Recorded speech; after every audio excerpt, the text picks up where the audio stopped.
ஸ்தோத்திரம் ஸ்தோத்திரம் ஸ்தோத்திரம் இயேசுதேவா. மாத்திரமாகையில்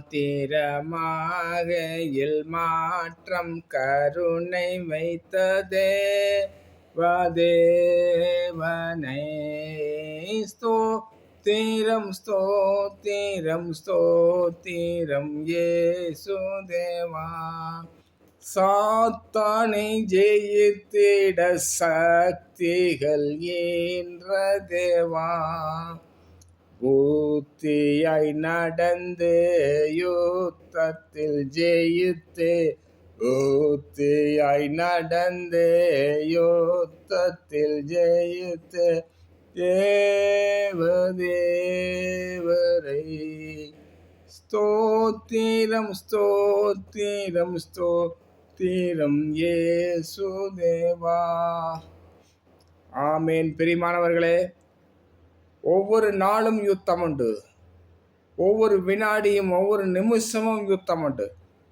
நாம் ராஜா பரம்பரை, யூதா ராஜா சிங்கம், தாவீது ராஜாவின் சிங்க பரம்பரை. ராஜாக்களுக்கு எப்பொழுதும் யுத்தம் உண்டு.